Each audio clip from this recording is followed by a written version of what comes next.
6000த்துக்கு அதிகமான வருடங்களாக இந்த உலகத்தில் கொடிக்கட்டி பறக்கக்கூடிய ஒரே ஒரு மாமருந்து. எந்த மருந்துகள் வந்தாலும் எத்தனை காலங்கள் சென்றாலும் இந்த மாமருந்துக்கு போட்டியாக எந்த ஒரு மருந்தும் வர முடியாது.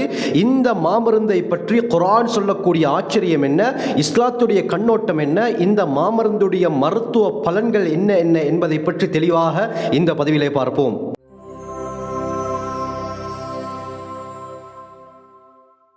அல்ஹம்துலில்லாஹி ரப்பில் ஆலமீன், அஸ்ஸலாத்து வஸ்ஸலாமு அலா ரசூலில்லாஹி அம்மா பஅத். கண்ணியத்திற்குரிய இறைவனின் நல்லடியார்களே, அல்லாஹ்வின் சாந்தியும் சமாதானமும் என்றென்றும் நம் அனைவர் மீதும் உண்டாவதாக. மருத்துவம் கொடிக்கட்டி பறக்கக்கூடிய காலத்திலே நாங்கள் வாழ்ந்து கொண்டிருக்கிறோம். ஒவ்வொரு நாளும் செல்ல செல்ல எப்படி புதிய புதிய நோய்கள் வருகிறதோ இதே போல புதிய புதிய மருந்துகள் மெடிசின்ஸும் வந்து கொண்டு தான் இருக்கின்றன. ஏதாவது உயிர்கொல்லி நோய் வந்துவிட்டால் அந்த உயிர்கொல்லி நோயை இல்லாமலாக்குவதற்காக வேண்டி புதிய மருந்துகள் கண்டுபிடிப்பது இந்த உலகத்துடைய வழக்கமாக இருக்கிறது. எந்த அளவுக்கு எக்ஸ்பென்சிவ், விலை உயர்ந்த தரமான மருந்தாக இருந்தாலும் ஒரு காலத்திற்கு மட்டும்தான் அந்த மருந்துகளை எம்மால் உபயோகிக்க முடியும். காரணம் என்ன? ஒவ்வொரு மருந்துக்கும் எக்ஸ்பைரி டேட், காலாவதி திகதி என்று ஒன்று இருக்கிறது. அந்த மருந்துக்கு பின்னால் அந்த டேட் அச்சிடப்பட்டிருக்கும். அந்த டேட் வரைத்தான் அந்த மருந்துகளை எம்மால் உபயோகிக்க முடியும். அந்த டேட் பிந்திருச்சு என்று சொன்னால் அந்த மருந்தை எம்மால் உபயோகிக்க முடியாது. சில சந்தர்ப்பங்களில் அது எமக்கு கெடுதியாகவும் மாறிவிடும். சில மருந்துகள் இருக்கின்றன, அந்த மருந்தை வெளியே வைத்து பாதுகாக்க முடியாது, அவைகளை ஃப்ரிட்ஜில் வைத்து தான் பாய்க்க முடியும். சில இன்ஜெக்ஷன் அது ஃப்ரிட்ஜில் தான் இருக்க வேண்டும், வெளியே வைத்தால் அந்த மருந்து செயலிழந்து விடும். ஆகவே இந்த அளவுக்கு மருத்துவம் கொடிக்கட்டி பறக்கக்கூடிய ஒரு காலத்தில் தான் வாழ்ந்திருக்கிறோம். எத்தனை காலங்கள் சென்றாலும், அது ஆதி காலமாக இருந்தாலும் சரி, நவீன காலமாக இருந்தாலும் சரி, 6000 வருடங்களாக உபயோகிக்கக்கூடிய ஒரு மாமருந்தை பற்றி நீங்கள் கேள்விப்பட்டிருக்கிறீர்களா? அது எத்தனை வருடங்கள் சென்றாலும் அதனுடைய சுவை மாறாது, அதனுடைய தரம் குறையாது, அது கெட்டு போகாது. அதை ஃப்ரிட்ஜிலே வைத்து பாதுகாக்க தேவையில்லை. கண்ணியமானவர்களை, இந்த மாமருந்துக்கு முன்னால் முழு மருத்துவ உலகமே தலை குனியும். அப்படியாப்பட்ட ஆச்சரியமான ஒரு மாமருந்து தான் குர்ஆனிலே அல்லாஹ் ஒட்டுமொத்த மனித சமுதாயத்திற்கும் இதிலே நோய் நிவாரணி இருக்கிறது என்று சொல்லக்கூடிய தேன் தான். கண்ணியமானவர்களே, இந்த தேனை மிஞ்சக்கூடிய ஒரு மருந்து இந்த உலகத்திலே இதுவரை கண்டுபிடிக்கப்படவில்லை. காரணம் என்ன? இந்த தேனிலே இப்படியாப்பட்ட ஆச்சரியமான மருத்துவ குணங்களும் இருக்கின்றன. இதை மருத்துவ உலகமும் நன்றாக அறியும். அல்லாஹ் குர்ஆனிலே இதை பற்றி ஆச்சரியமாக கூறுகிறான். கண்ணியமானவர்களே, ரசூலுல்லாஹி ஸல்லல்லாஹு அலைஹி வஸல்லம் அவர்கள் இந்த தேனுடைய மருத்துவங்களை பற்றி ஏராளமான ஹதீஸ்களிலும் சொல்லியிருக்கிறார்கள். ஒரு மனிதர் தொடர்ச்சியாக இந்த தேனை சாப்பிட்டு வரும் பொழுது அவருடைய பயங்கரமான எல்லா நோய்களை விட்டு தேன் பாதுகாக்கிறது. இருதய நோயை விட்டு அவரை பாதுகாக்கிறது.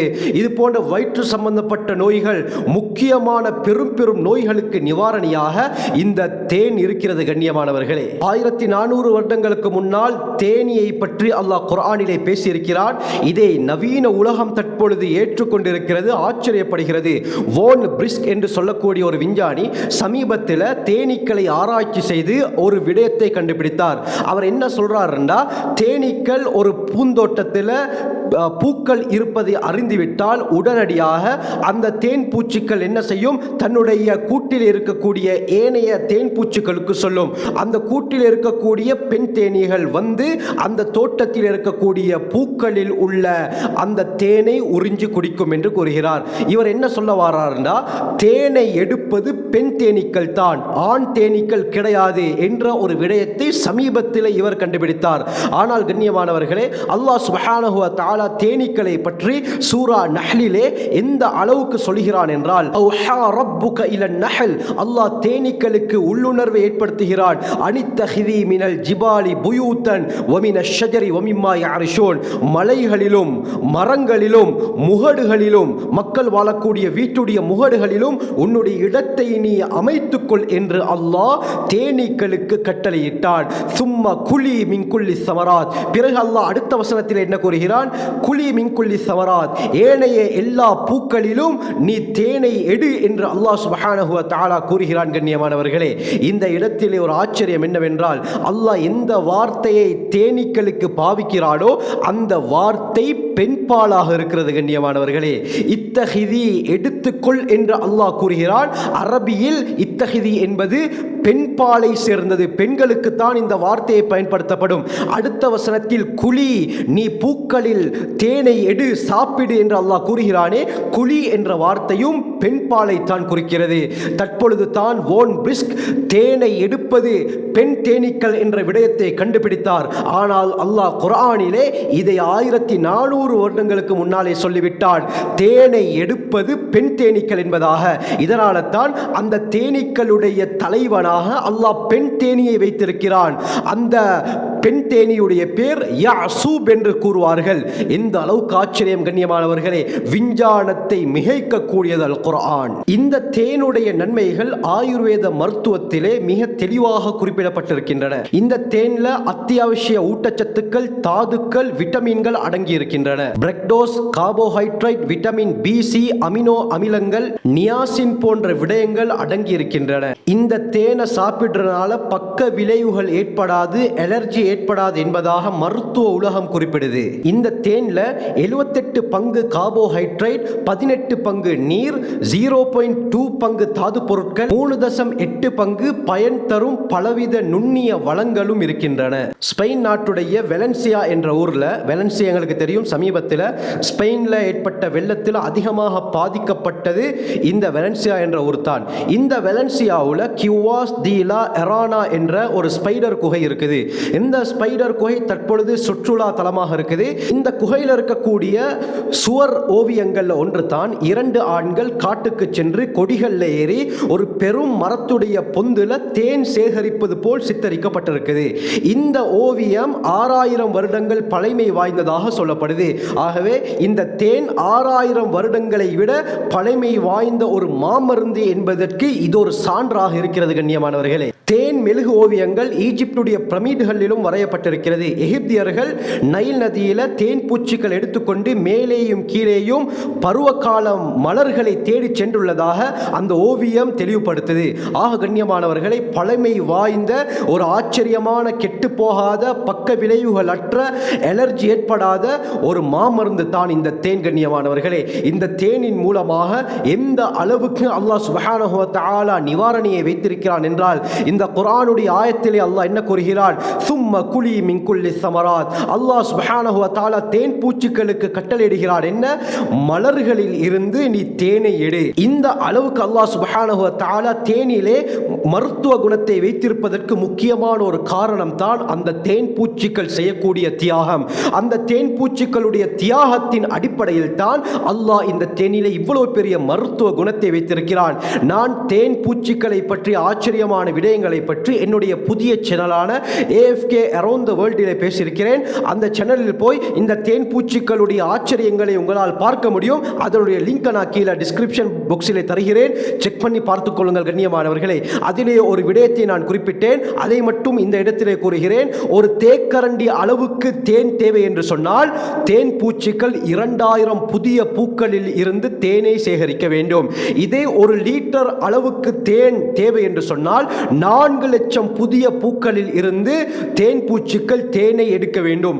இந்த 4 லட்சம் புதிய பூக்களுக்கு செல்லக்கூடிய தூரம் முழு உலகத்தையும் 4 தடவை சுற்றி வர முடியும் என தற்கால அறிவியல் கூறுகிறது கண்ணியமானவர்களே. எனவே இந்த தேனீக்களுடைய தியாகத்துடைய பலன் தான் அல்லாஹ் சுப்ஹானஹு வ தஆலா இந்த தேனிலே மிகப்பெரிய மருத்துவ குணத்தை வைத்திருக்கிறான். தற்கால அறிவியல் இன்னொரு விடயத்தையும் கண்டுபிடித்திருக்கிறது. என்னவென்றால், தேன் பூச்சி இந்த பூக்கள்ல தேனை எடுக்கும் பொழுது அந்த பூவுடைய மகரந்தத்தை தான் அது சுவைக்கிறது.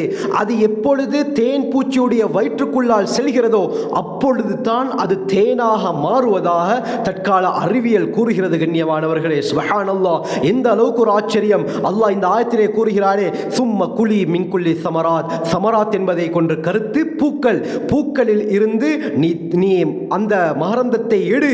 ஃபஸ்லுகி சுபுல ரப்பிகி துலுலா. அல்லாஹ் சொன்ன பாதையிலே நீ செல். யஹ்ருஜு மின் புத்தூனிஹா ஷராபும் முக்தலிஃபுன் அல்வானுஹு ஃபீஹி ஷிஃபாஉல் லின்னாஸ். அல்லாஹ் என்ன கூறுகிறான், யஹ்ருஜு மின் புத்தூனிஹா, அந்த தேன் பூச்சிகளுடைய வயிற்றில் இருந்து ஷராபுன் முக்தலிஃபுன் அல்வானுஹு, பலதரப்பட்ட நிறங்களுடைய ஒரு பானத்தை அல்லாஹ் வெளியாக்குறான். ஒரு பானம் வெளியாகிறது. சொல்லிவிட்டு அல்லாஹ் கூறுகிறான், ஃபீஹி ஷிஃபாஉல் லின்னாஸ், இதிலே ஒட்டு ஒட்டுமொத்த மனித சமுதாயத்திற்கும் ஷிஃபாஉன் எல்லா விதமான நோய்களுக்குரிய நிவாரணி இருப்பதாக அல்லாஹ் கூறுகிறான். இந்த இடத்திலே அரபியில் நக்கீராவாக அல்லாஹ் பாவித்திருக்கிறான். அதாவது ஷிஃபாஉன் என்பதாக வந்திருக்கிறது. அப்படி என்றால் என்ன கருத்து கண்ணியமானவர்களே? அனைத்து விதமான நோய்களுக்கும் இந்த தேன் நிவாரணியாக இருக்கிறது. இன்ன ஃபீ ஸாலிக லஆயஹ் லிகௌமி யதஃபக்கரூன். அல்லாஹ் இந்த குர்ஆனுடைய ஆயத்தை எப்படி முடிக்கிறான்? சிந்திக்க கூடியவர்களுக்கு இதிலே அத்தாட்சி இருப்பதாக அல்லாஹ் கூறுகிறான். கண்ணியமானவர்களே, இது மட்டுமல்லாமல் ரசூலுல்லாஹி ஸல்லல்லாஹு அலைஹி வஸல்லம் அவர்கள் ஹதீஸில் ஆச்சரியமான விடயங்களை சொன்னாங்க. இப்னு மாஜாவுடைய ரிவாயத், அபூ ஹுரைரா ரலியல்லாஹு அன்ஹு அறிவிக்கிறாங்க.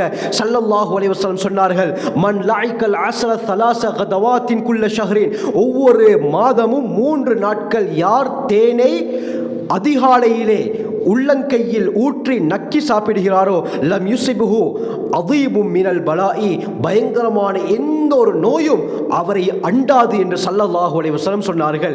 இந்த அமலை நாங்கள் செய்து வர வேண்டும். கண்ணியமானவர்களே, எங்களுடைய குழந்தைகளுக்கு இந்த தேன்களை சிறு வயதிலிருந்தே நாங்கள் கொடுக்க வேண்டும். கொடுக்கும் பொழுதே அவர்களுக்கு பயங்கரமான சிறிய பெரிய எந்த நோயும் ஏற்படாது. முக்கியமாக மலைத்தேன் என்று இருக்கிறது. இந்த மலைத்தேனை சாப்பிடும் பொழுது வயிற்று சம்பந்தப்பட்ட எல்லா விதமான நோய்களையும் அல்லாஹ் நிவர்த்தி செய்கிறான். இப்னு மாஜாவுடைய ரிவாயத் வருது. அப்துல்லா பின் மஸ்ஊத் ரலியல்லாஹு அன்ஹு அறிவிக்கிறாங்க, ஸல்லல்லாஹு அலைஹி வஸல்லம் சொன்னார்கள், அலைக்கும் பிஷ்ஷிஃபாயின், 2 நோய் நிவாரணிகளை பற்றி பிடித்துக் கொள்ளுங்கள். முதலாவது அல் அசல் தேன், இரண்டாவது வல் குர்ஆன் என்று ஸல்லல்லாஹு அலைஹி வஸல்லம் சொன்னார்கள். இந்த 2ம் நம்மிடத்திலே இருந்தால் எந்த ஒரு நோயும் அண்டாது. கண்ணியமானவர்களே, தேனை சாப்பிடும் பொழுது உறுதியான நம்பிக்கையுடன் சாப்பிட வேண்டும்.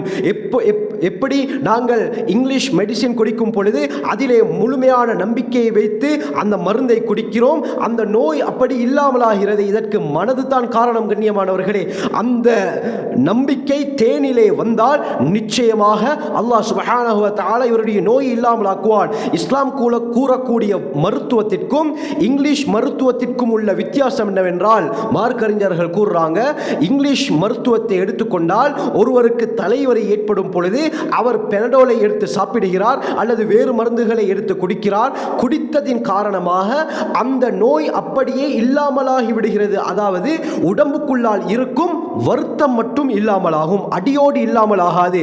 அதனால தான் 6 மணித்தியாலங்கள் கழித்து மீண்டும் தலைவலிக்க ஆரம்பிக்கிறது. காய்ச்சல் வந்தாலும் இதே நிலைமைத்தான். 6 மணித்தியாலங்களுக்கு தான் அந்த மருந்து வேலை செய்கிறது. பிறகு மீண்டும் அந்த காய்ச்சல் உடம்பிலே ஏற்பட ஆரம்பிக்கிறது. ஆனால் இஸ்லாமிய மருத்துவத்தை எடுத்தால் இஸ்லாம் சொல்லக்கூடிய ஏராளமான மருத்துவங்கள், தேன், கருஞ்சீரகம், அத்திப்பழம், இது போன்ற ஏராளமான மருத்துவங்கள் இருக்கின்றன. இன்ஷா அல்லாஹ் ஒவ்வொன்றை பற்றியும் தெளிவாக நான் வரக்கூடிய காலங்களிலே பேசுகிறேன். கண்ணியமானவர்களே, இஸ்லாம் கூறக்கூடிய மருத்துவங்களை நாங்கள் சாப்பிடும் பொழுது நோய் மட்டும் நீங்காது, அந்த நோயை உடம்பிலிருந்து அடியோடு எடுத்து வெளியே போட்டுவிடும். இங்கிலீஷ் மருந்தை கொடுத்தால் வருத்தம் மட்டும் தான் நீங்கும், அந்த நோய் உடம்புக்குள்ளால் அப்படியே அமர்ந்து நிற்கும். ஆனால் இஸ்லாமிய மருத்துவம் அப்படி கிடையாது. அந்த வருத்தமும் இல்லாமலாகிவிடும், அந்த நோயும் உடம்பை விட்டு வெளியேற்றப்பட்டுவிடும். ஆக கண்ணியமானவர்களே, இந்த தேனை சாப்பிடும் பொழுது உறுதியான நம்பிக்கை வேண்டும். புகாரியுடைய ரிவாயத் வருது, ஒரு மனிதர் ஸல்லல்லாஹு அலைஹி வஸல்லம் அவர்கள்ட்ட வந்து சொன்னார், யா ரசூலல்லாஹ், என்னுடைய சகோதரர் வயிற்று வலியால் அலறிக் கொண்டிருக்கிறார், வயிற்று வலியால் பீடிக்கப்பட்டிருக்கிறார். நபி அவங்க சொன்னாங்க, இஸ்கிஹி அஸலன், அவருக்கு தேனை குடிப்பாட்டுங்கள். பிறகு போறாரு, போயிட்டு திரும்ப வந்து சொன்னார், யா ரசூலல்லாஹ், தேனை குடிப்பாட்டினேன், ஆனாலும் வருத்தம் இன்னும் போகல. 2வது தடவையும் நபி அவங்க தேனை கொடுங்கள் என்று சொன்னார்கள். போய் மீண்டும் வருகிறார், இதே காரணத்தை கூறுகிறார். 3வது தடவையும் நபி அவங்க சொன்னாங்க, இஸ்கிஹி அஸலன், அவருக்கு தேனையே குடிப்பாட்டுங்கள்.